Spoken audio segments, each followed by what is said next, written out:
Attention chiropractors, slayers of subluxation, unleashers of the imprisoned impulse. I am Dr. Anthony Pellegrino from ChiroEdge, and welcome to this week's episode of the Chiropractic Research Breakdown, where each week we break down the most relevant chiropractic science and philosophy to empower you with the ammo and certainty necessary to change your community from the inside out. Welcome to another episode of the Chiropractic Research Breakdown. I'm your host, Dr. Anthony Pellegrino, and I'm here with our amazing guest, Dr. Christopher Kent.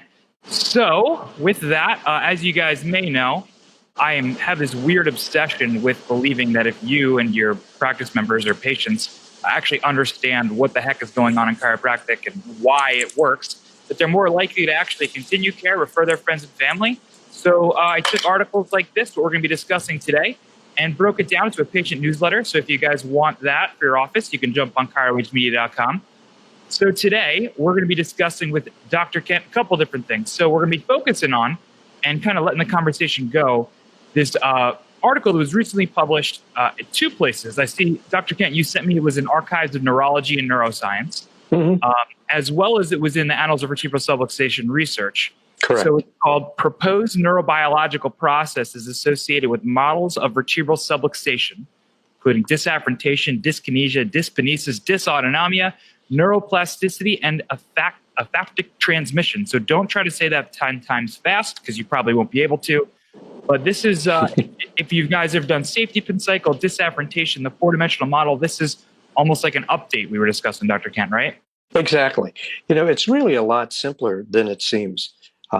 I recall when I was shopping for a career and trying to find out more about chiropractic, I had kind of an interesting experience in that my then best friend was encouraging me to see a chiropractor, and I had no idea what a chiropractor was. So I asked my mother, who worked at the medical college, and she said, a chiropractor is someone who cracks your bones. And I said, cracks your bones? You mean they fracture? She said, I guess they must. You can hear them snap. And I thought to myself, why would anyone want that done? So I had a contradiction in that my friend, who was seemingly rational and certainly ambulatory, was talking about how wonderful chiropractic was, and my mother's talking about cracking bones. Yeah. So I thought, how can I find out more about this without risking life and limb? And I called a local chiropractor and told him that I was doing a paper on chiropractic for school. Could I come and interview him? And he said, sure. So went to his office. He received me immediately, and he said, okay, go ahead and ask your questions. And I asked him that question that we've all been asked so many times, and that is, what is it that chiropractors do? And his answer really, I think, is a springboard for where all of this has gone. He said, chiropractic is based on four simple ideas. First, the body's a self-healing mechanism. Cut your finger, it heals. Cut the finger of a corpse, it doesn't. Life is what heals. He said, second, the nervous system is the master system of the body, that every dimension of the human experience is processed through the nervous system.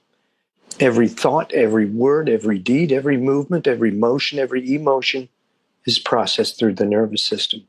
And this is where the juice is. He said, third, when there's interference with the function of the nervous system, not only can it compromise your physical well-being, but because it distorts your perception of the world and compromises your ability to respond to the world, it can have psycho-emotional consequences too. And when this happens to a significant number of people in a society, you have a sick society.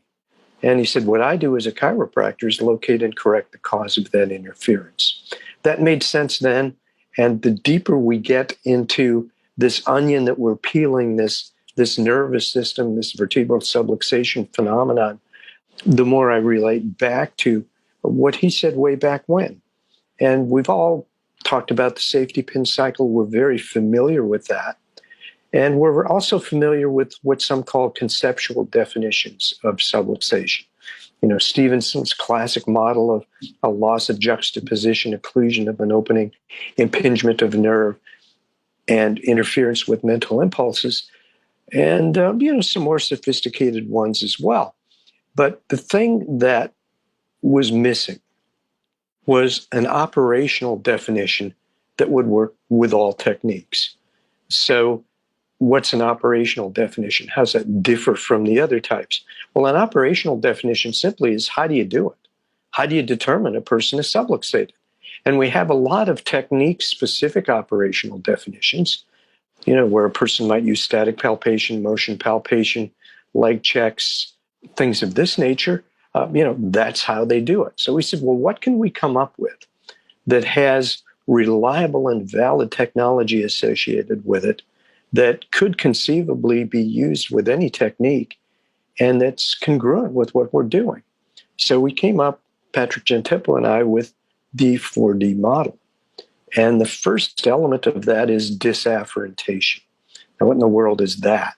Well, it's really not a new idea. I'm kind of perversely amused by people who think they've created something new, neurologically based chiropractic. Well, that started with this dude in Iowa back in 1895.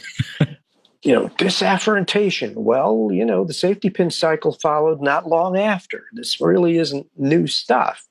The idea with dysafferentation is that on the afferent leg, the central nervous system is dependent on the integrity of information on what's going on in the periphery.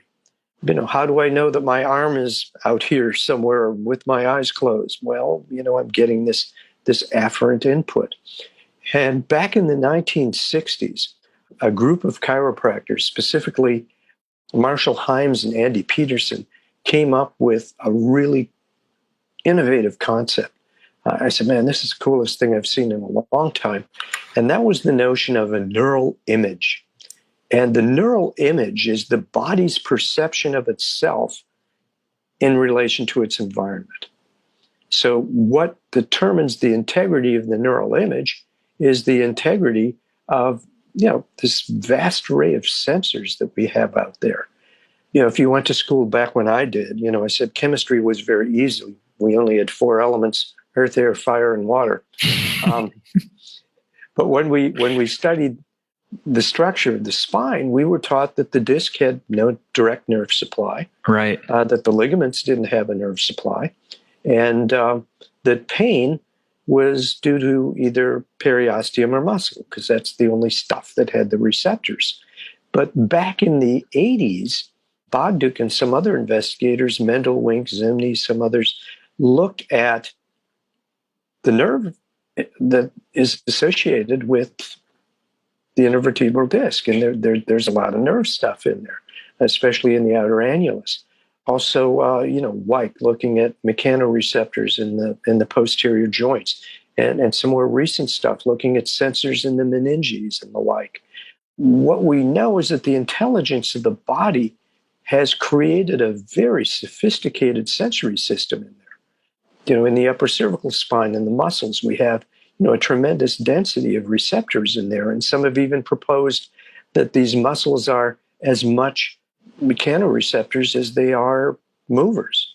So we've got all this stuff that's giving the central nervous system information concerning position and motion, and if that's compromised, we have this phenomenon known as dysafferentation. So how can you measure that? Well, there are a number of ways. The classic is just palpation for tenderness. A lot of chiropractors have done that. That's probably been going on since Didi's time. Is it tender here? You can get a little bit more specific and measure the amount of pressure you're applying, so that when you say, is this tender? Yes. Post-adjustment? Is this tender now? Well, you're not pushing as hard. Well, if you measure the amount of pressure with an ergometer, you can't fool yourself. So that's the afferent side. That's the stuff coming in. That's the body's perception of itself in the context of its environment. And, like the late, great Fred Barge used to say, there's only one cause of disease, and that's inability of the body to comprehend itself and its environment. So on the efferent leg, we have 3 pieces. We have dyskinesia as the first, and that's voluntary motion. If you're unable to effectively execute a voluntary motion, you've got dyskinesia. So how does dyskinesia work? Well, a lot of people have noticed, and there have been some studies to the effect, that individuals under chiropractic care sometimes report improved athletic performance. And as we know, most major league athletic teams have chiropractors on their staff. Why is that? Improved performance. So if you're trying to throw the ball and you don't have it go where you want it to, there's a problem with dyskinesia. Your body's not able to execute the move that you have in your mind. And, there have been some research studies done on this where they look at things like they'll have a person wear a strap on their head that has a laser that they're supposed to point at a spot. And they found that individuals pre-chiropractic care sometimes have difficulty repositioning that spot, and they do it much better when their nervous system is working without interference. So that's dyskinesia. That's the voluntary part. The last two are the ones that really excite me, because here we're talking about the asymptomatic subluxation potentially. The third item is dyskinesis. And I came across this word after I had had my stroke back in 1987. And they had told my family that I would probably be fertilizing chrysanthemums within a few days.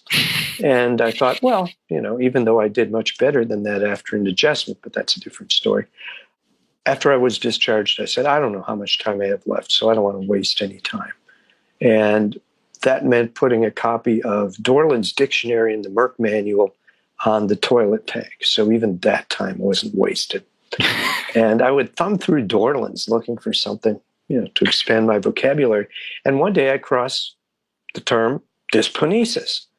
And it just shocked me. Like I've often said, it was kind of like a cattle prod to the gonads. I said, whoa, this is amazing stuff, dyskinesis. And it comes from the word ponos, meaning exertion or work. So what they're really talking about is an inappropriate utilization of the body's energy systems. And the idea behind dyskinesis actually started with some people in mental health. There was a pair of shrinks who said, we noticed that when people have specific psychopathologies, they have identifiable postural and gait patterns. What could be causing that? And they said, problems in energy expenditure, asymptomatic, or as they put it, covert errors that are associated with functional disorders. And they said, how can we measure that? And they said, well, we could put electrodes on the surface of the skin and measure the EMG potentials. So they did. And lo and behold, they found that their premise was correct. The interesting thing was, when I searched PubMed and the Index to Chiropractic Literature and CINAHL and whatever else I could think of, I was only able to find one paper at that time on dyskinesis. And I thought, this is kind of curious. So I asked our engineers that had developed the Insight subluxation station if they ever heard of dyskinesis. And the guy kind of smiled and he said, yeah, he said, it's 15 minutes of fame, came and went. And I said, well, why? It seems like these guys were really onto something. And he just kind of smirked and he said, talk therapy on the couch and drugs don't fix dyskinesis. And that was even a greater insight for me. So we started doing work with Surface EMG and looking at these patterns that had been identified in individuals that had been under long-term chiropractic care. That was kind of a challenge to begin with, because all of the reference data had been done with people that were a part of the random population. Now we had populations of people that were under chiropractic care that we were able to compile data on. And we said, wow, this is completely different. The variation in signal, the standard deviations are much tighter. We see more symmetrical patterns. We see better coupling between the various regions of the spine. So we developed reference data there and published it and so forth. And that was kind of the dyskinesis aspect of it. And it's still a very exciting thing. I remember having a conversation with a creature who was masquerading as a researcher at another college. And this individual said, well, I don't believe in surface EMG. And I said, you don't believe in it? I didn't never like thought it it doesn't was exist. Yeah, it's not a theological phenomenon. I can show you it. this is no work of faith. They really exist, these EMG machines. I know. I sell them. I make them. So, well, no. I mean, it's not valid. And whenever anyone says something's not valid, I automatically follow with the question, well, valid for what? And he said, well, it doesn't correlate with pain. And I said, well, of course not. It's a motor nerve test. Congratulations. You're right. Yeah, it's not expected to be a pain thing. There are other ways to measure pain. You can use a visual analog scale or an algometer, all kinds of stuff. But surface EMG, it's a motor thing. I said, you can't weigh a patient with a rectal thermometer. That's not what it's for. It may have value in some clinical context, but it doesn't do that. So, surface EMG, it doesn't measure pain, no. So that kind of ended that. And what got me was another individual saying that he thought it was unethical for chiropractors to treat, as he called it, asymptomatic patients. And I said, well, first of all, I don't consider chiropractic a treatment. I said, I call it a treat, not a treatment. I said, secondly, I can't think of any profession that doesn't consider it desirable to identify an asymptomatic phenomenon before it wreaks havoc with the body. Right. So can you imagine going to a medical doctor, having your blood pressure checked? Well, what is it, 240 over 175? Well, what should I do? Well, nothing. Just wait till you stroke out. That would be the ethical thing to do. Or, a woman has a lump in her breast. Says, well, what should I do about this? Doctor says, well, wait till it metastasizes and starts to cause bone pain. Then we'll do something. And he said, well, that's ridiculous. And I said, well, of course it's ridiculous. And it's just as ridiculous to deny a patient analysis and correction of vertebral subluxation just because they're asymptomatic, especially in a world where we have the technology to objectively document neurological components of it. And that brings us to the last item, which is dysautonomia. And of course, as we know, the autonomic nervous system is the part of the nervous system that controls the organs, glands, and blood vessels. And if that's not working right, the person's not able to effectively adapt to the dynamics of life. So how can we assess that? Well, chiropractors have been doing that since the 1920s, since the introduction of Doss Evans and BJ's neurocolometer, looking at changes in skin temperature. And in the old days, they thought it was due to hot nerves or inflamed nerves. Today, we know that it is more likely a phenomenon of sympathetic activity causing vasoconstriction, and therefore a difference in temperature left to right or top to bottom. And that's an element that we added. We said, we'll use high-tech infrared sensors rather than thermocouples. That way there's no physical contact with the patient. We can eliminate that dynamic. And we started looking at those temperature patterns and, to our delight, discovered that there was a tremendous amount of research in this area. We, of course, have the brake system, as with Gonstead work, where there's a reproducible blip at the segmental level that they feel is involved. We have the pattern method, which is popular in the upper cervical world, looking at the overall pattern of thermal distribution. And then we discovered an interesting paper in the Journal of Neurosurgery that was published back in the 80s. And what these people did was look at temperatures at like points in the body, not just paraspinally. They did that, but they also did the extremities and the head and everything else. And basically what they reported was that although the temperatures would be changing in a healthy individual, the left to right differences, the so-called delta T, or difference in temperature, was very tightly controlled in individuals that didn't have some sort of sympathetic dysfunction.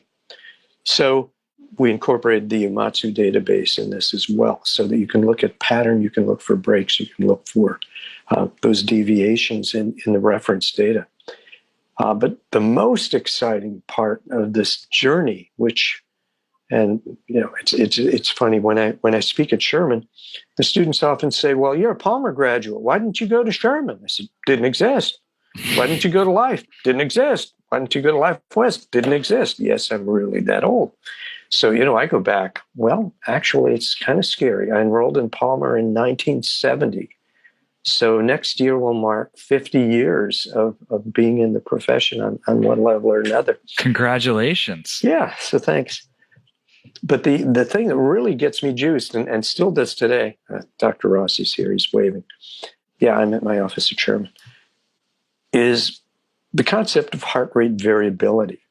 And the cool thing about heart rate variability is that it's a way of looking at how well the autonomic system is adapting, what the balance is between the sympathetic and the parasympathetic systems, though we're finding that's more complex than we originally thought. More on that maybe in a bit. And what the person's overall adaptive capacity is.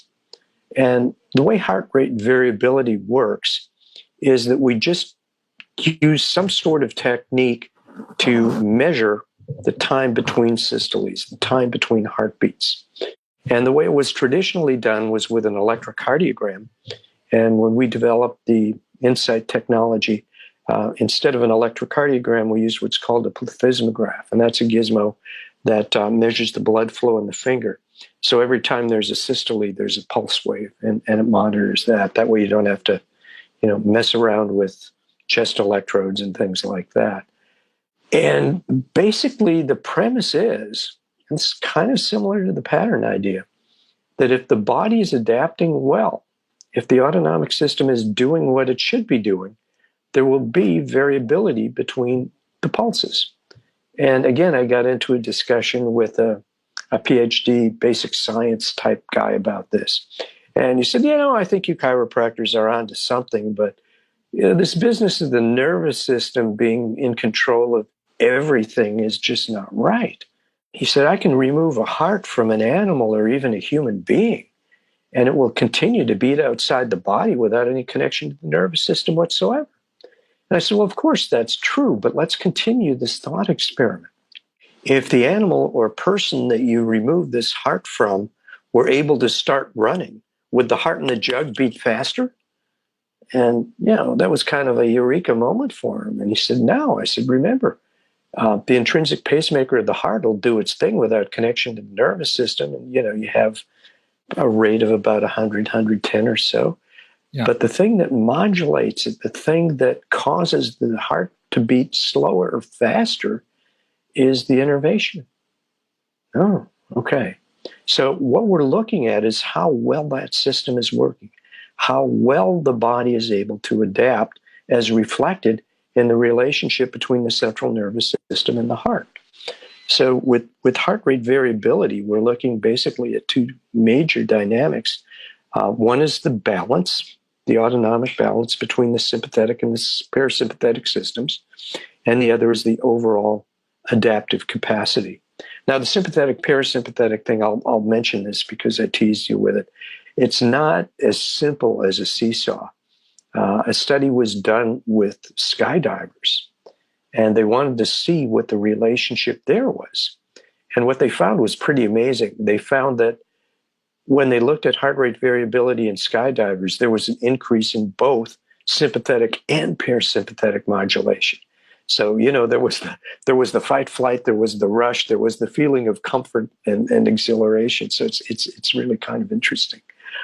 And the cool thing about heart rate variability is that when we tie it to the concept of stress, we go back to what my first chiropractor said over 50 years ago. The body's perception of itself in the environment. If you perceive a challenge as a threat, the nervous system goes into freeze, fight, flight. And all that bad stuff happens, what some people call the stress response. And I said, that's not the stress response. That's a stress response. There's a different one that nobody talks about. And that's what Hans Selye, who came up with the whole idea of stress in biological systems, says is eustress. Think of euphoria. That's the good stuff.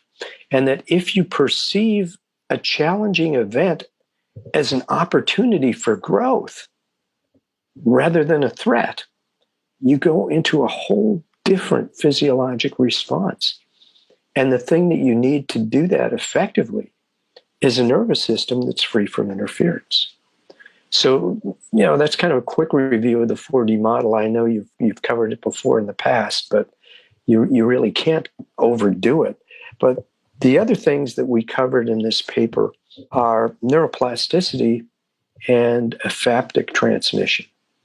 Now, neuroplasticity is an interesting idea. If we again go back to ancient biology, the stuff that I learned way back when, what were we taught? After the brain is built, brain cells just start dying, and it's downhill from there. Nothing you can do about it. It just keeps going until so many have died that you die as an individual. Well, that's not a very inspiring, high-spiz perspective on life. But what we know now is that based on our experience, our life events, the brain can actually rewire itself.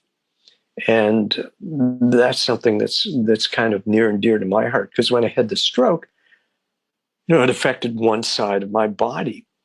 And we had an early EEG device that we were working on in those days, and it was supposed to evaluate IQ. It didn't really work, but it wasn't my idea. I got it from a guy named Ertl, and Dr. Ertl was trying to find a physiologic measurement for IQ which would avoid the cultural biases of paper and pencil tests. And I said, well, that's kind of cool.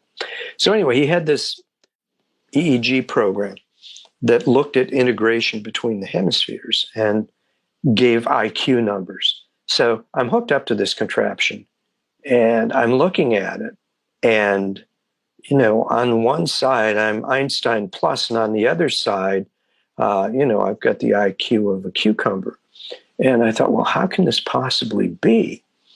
And again, as I continued to live life and continued to improve neurologically, we started to see, more activity in the affected side. So, that's an example in one case of the brain rewiring and of other areas taking over functions where it was damaged. But the even more exciting aspect of neuroplasticity is that we know that various areas of the brain, at least the hippocampus, regenerates, that we do have neural growth.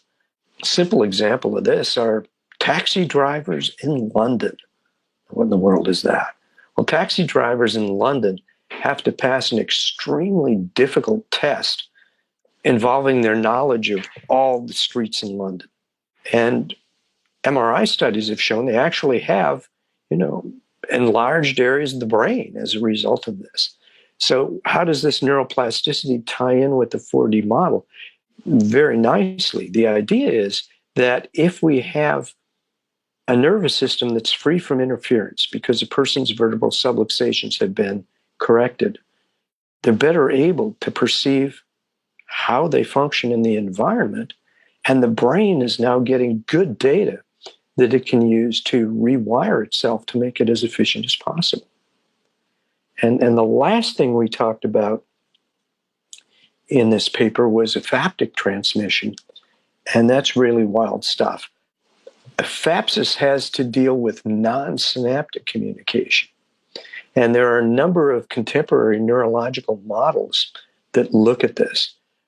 One of the problems we have with the traditional synapse-based system is that there are biological events that occur that can't be explained given the limitations of that system. We know how long it takes a synapse to do its thing, to fire and regenerate. We know what nerve conduction velocities are. We can measure them, and often do in neurodiagnostic work. But there's stuff that happens way too fast. How do you catch a football? How do you fall in love? How do you, all kinds of things that occur real fast. And we just covered a paper on purpose that I'm sure you'll look forward to, where they did a study and they had people choose on a computer screen either a set of red vertical lines or green horizontal lines. Just make the choice. Don't care what it is. Don't care why you made the choice. Just do it. And they did functional MRI studies while the person made the choice. fMRI lets us look at patterns of activation in the brain. We're looking at oxygen utilization by neurons. Well, what they found was just so bizarre. They found that there were changes that they could consistently identify in the brain that happened 11 seconds before the person made their choice. Wow. Or before they pushed a button indicating their choice. Absolutely incredible stuff. And we had talked before about how there had been some small studies suggesting that there was the potential for what they called retrocausality and similar things. But, we were talking about milliseconds. We weren't talking about 11 full seconds. So, how can these things occur? Well, there are non-synaptic mechanisms associated with transmission, and we're starting to learn more about those. A number of years ago, I was privileged to meet Karl Pribram at a conference. And Karl Pribram proposed the holographic theory of brain function. And the idea here is that we can encode information in the brain holographically using things that are very similar to an optical hologram. And, we've all seen those, these space-age looking 3D projections. And the way hologram works is kind of interesting. You take a laser which produces coherent light, that is light of a single frequency with all the waves lined up. That's why a laser that's like only a milliwatt or a couple milliwatts in strength can be seen for miles, because the beam is coherent and it's tight, and we're not spreading photons all over the place. But anyway, with a hologram, you take that beam and you split it into two parts. One part you don't do anything to. That's called the reference beam. And the other one, you shine on the object and you take the reflected light, combine it with the reference beam. The object beam and the reference beam are combined, and they produce an interference pattern that kind of looks like ripples in a pond. If you threw two stones in there and you looked at how the ripples interacted. So what the hologram is recording, unlike a photograph or an image on a screen, you're looking at your screen. What are you seeing? All these little pixels, thousands and thousands and thousands of little pixels. And if you block the pixels, what do? Well, you block part of the picture. Not so with a hologram. With a hologram, you're recording information on how one can reconstruct the wavefronts that were present when the image was recorded, which is pretty amazing. So if you take a hologram, unlike a picture, if you break a picture, well, you have the piece you have. If you break a hologram and you shine your trusty laser on it, you don't see a piece. If it was a picture of you and I, you wouldn't see, well, okay, I got the nose, you got the forehead. No, not like that at all. You see the entire image, but only from the perspective where it was recorded. So the cool thing about this is it literally occurs at the speed of light. And Pribram's suggestion was that we can encode information neurologically using holographic processes. And if that's true, if it's a true biological system and not just a metaphor, wow, it really has incredible possibilities.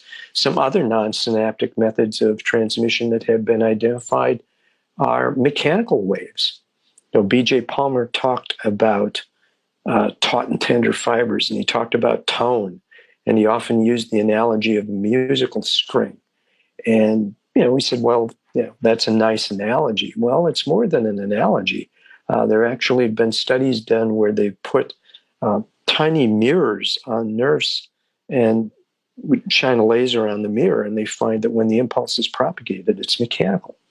And if you go back in history, there was kind of the mechanical school versus the electrical school, and the electrical school prevailed, with the Hodgkin-Huxley model. They said mainly because one of the principal proponents of the mechanical premise didn't speak English very well and wasn't as effective a communicator. So isn't that interesting?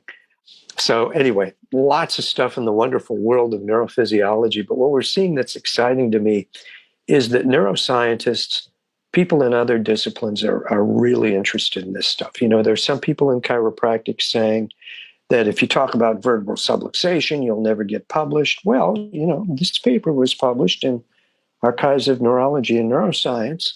Say, and you can't talk about this stuff at scientific meetings, or they'll think you're crazy. Well, I presented at the European Neurology Conference and the Global Congress on Neuroscience, and I talked about vertebral subluxation, and they accepted the paper. I even got a cool-looking certificate for one of them. So real scientists are very open to this stuff. Once you get out of the world of political medicine and the world of political chiropractic, and, these were in other places. One was in Malaysia, and the other was in Venice, Italy. So there's a whole different world out there of open-minded people that are fascinated by what we do and would love to collaborate with us. So anyway, I'm talking too much. You're not talking enough. No, that was so actually what's really funny is I was looking at this, and I know David Fletcher, and he just commented,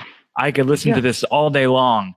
And I am like, I wish I didn't have any patients today, because I could just sit here and just listen to it. I'm sure you have other classes and stuff you're teaching, but that was awesome. There's so much that we just went through. So I want to just kind of unpack some of it. Well, and David is, as you probably know, taken over CLA, which developed the Insight instrumentation. Yeah. Just for those not familiar with that, and is continuing to improve the technology. David's one of those people who, when he speaks, I record it because I understand maybe 30%.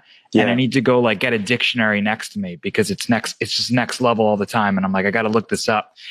You started with, and it's actually one of my, I'm laughing so hard because right before you came on, I was just going back through the paper. And in March of 2015, I was driving from Life University to Dr. I know you had Jeremy and Amanda Hess on the on purpose in the past.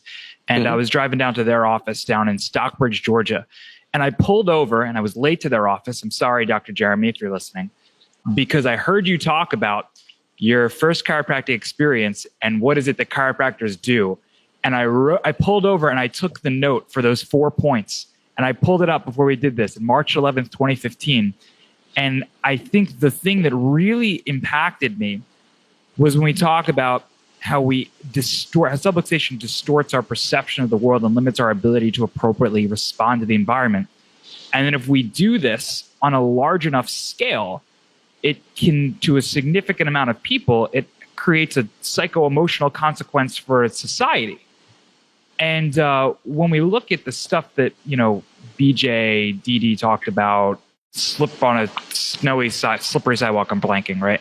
It's just that just breaks that down so well. And then we can go through the dysautonomia. We can go through the information you talked about with dyskinesis, where we can look at those patterns. And it just makes so much sense for me when anecdotally or even research-wise, we see these changes in these mental and emotional disturbances by just simply, adjusting the spine. And I just want to thank you so much for bringing that to the table and continuing to publish this type of work. Well, anyone who's interested in that, by the way, is I have another paper, Chiropractic and Mental Health. Yes. It was published in Journal of Neurology, Psychiatry, and Brain Science. And we reviewed the history of things like Clearview Sanitarium and mental health and chiropractic, and also talked about the putative neurological processes that might be involved. Yeah. So if you're interested in that, that's free online. Yeah, I'm going to make sure. I've gone through that. I'm probably going to go through and just kind of get on here and talk about that. So people say you have to be crazy to see a chiropractor. I said, no, you don't. But if you are, it'll help. Oh, this is why I've been listening to On Purpose. By the way, we have a lot of students who listen to this. You guys have donated the entire library to Life. Sherman, I'm sure, right? What other schools do you know of that have the on purpose library? Well, at one time, most of them did, because their policy was, if we get a request, we'll do it. And so I don't have a current list in front of me, but most do. The amusing thing is we actually had an uncanny phenomenon occur with the Anglo-European College of Chiropractic, which unsubscribed. And basically they said, even though it's free, we don't want it. Right. Presumably because their concept of chiropractic is antithetical to ours, and I'm pretty outspoken about some of the things that have been going on there. So anyway, most of the colleges do that, and that offer remains open. If a group of students is at a college that wants it, that's not getting it, and the library agrees to accept it, some of them don't. Yeah. We're happy to provide them with a complimentary subscription. So if you're in school and you're in one of the schools listed or mentioned, you can go back and get tape decks, like back to the 80s and 90s of On Purpose. And if we you used to be on cassette. Player in your car, yeah. We started with cassettes, and then they stopped putting them in cars, and they stopped making them. We even had a couple clients say, well, I want to get a new car, but the new cars don't have tape players in them. Well, no, they don't. And they don't have a crank on the front either. So, our response to that was to transition to CDs. Right. And now cars don't have CD players in them. So now we have the audio subscription, or the online, the digital subscription. We have the online availability. We have the apps for people that have portable devices. Those are kind of cool because they're arranged topically. So if you've got an app on your phone and you're standing in a line somewhere and you've got 2 minutes you don't want to completely waste, you can say, oh, gee, heart rate variability and cancer prognosis. Yeah, I'll listen to that.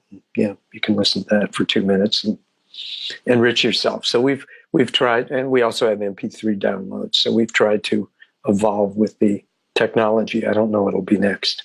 Right. Well, if it makes you happy, you should know that I have had a couple people from the Anglo-European who are students there reach out to me who actually listen to this. So a couple of them. Oh, I know some great students there. I know some great students there. Yeah. So I'm excited about that. Just really quickly, because I know you have like classes and stuff, and I don't want to take too much of your time. When we were going to this neuroplasticity, that's why I gave you this. That's perfect. Awesome. Well, thank you. Yeah. We were going into neuroplasticity. The one thing that kind of I've been wondering and thinking, and I wanted to ask you about, was that you've been really big on talking about the concept of neuroplasticity. And I completely agree with you. HRV, the thing that I love about like heart rate variability and the autonomic system, which isn't necessarily neuroplasticity, is just to show like you go search heart rate variability in PubMed and you see multiple different professions talking about what we as chiropractors see. So it's out there. It's just, if you're ignoring that research, you're just ignorant. You're just making a decision to ignore it. But you're really big on talking about epigenetics. And I was wondering if there's a connection, or if there's like a tangible connection between this neuroplasticity and epigenetic changes like Ashkenazi Jews as well, et cetera, that we've kind of broke down in the past, that you can kind of see. Is it similar, just because the language kind of sounds similar? I think the bridge is being built.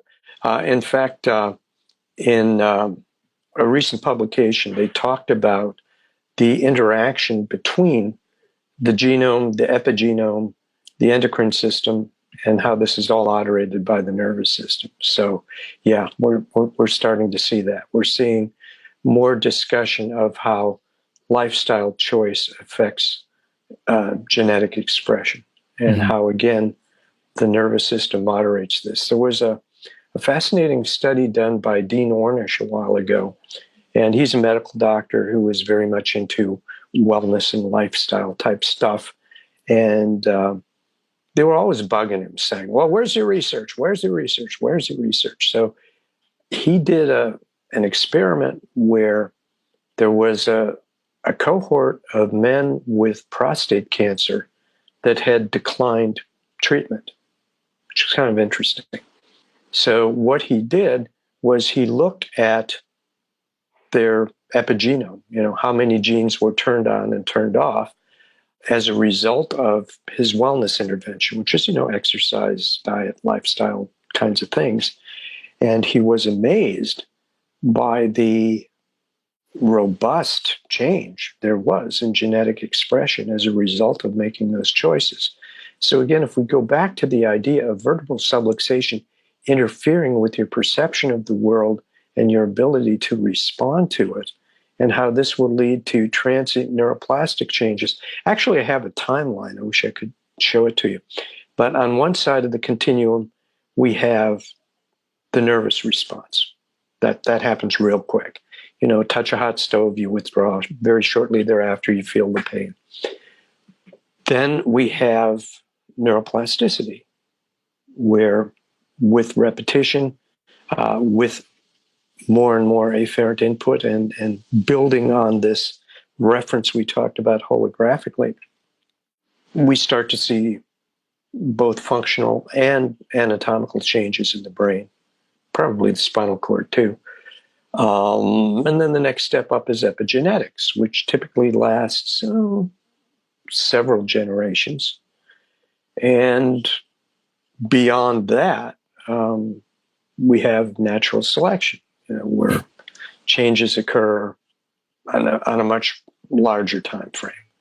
So we've kind of got this continuum of adaptive change from the instantaneous stuff you have to do now to the long-term stuff that's necessary for the survival of the species. And they've seen epigenetic changes in humans that have lasted in people that were Holocaust survivors and people that were involved in famines and so forth, that persist for several generations. So again, not forever.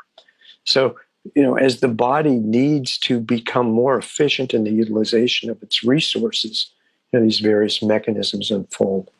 Awesome. Yeah. I love seeing these changes, and I love talking about this concept of how chiropractic care can not only help you, right, but you can literally change the lives of your grandkids, right? Absolutely. And, it's all scaled. One of the things that Bruce Lipton said that really resonated with me, he said a cell can't be in growth and defense at the same time. Right. And I said, well, if that's true on a cellular level, it's true of an organism, it's true of a family, it's true of a profession, it's true of a country. It's like the tensegrity arrays, the things we have in the cytoskeleton that they, again, can be scaled.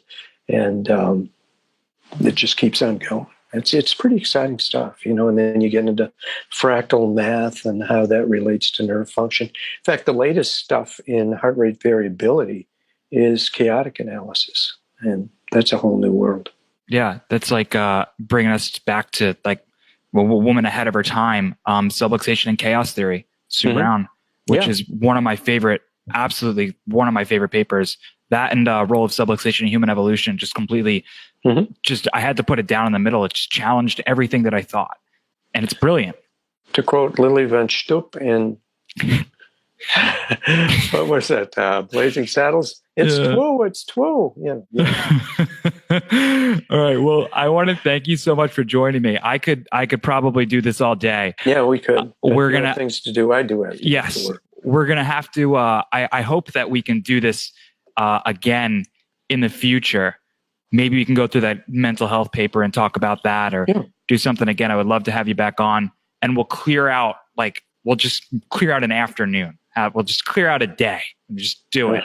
Or maybe not. I don't know. I'm just kidding. Anyway, I just want to thank you so much for joining me. Just really quickly, how anybody who wants to follow up with you, get in touch with you, read your work, listen to you audioly, the best way to get in contact with you, and any parting words of wisdom you may have.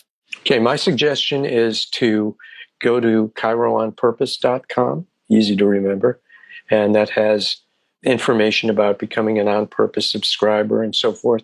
My Facebook page, Christopher Kent, that's pretty easy to remember. You can have a look there.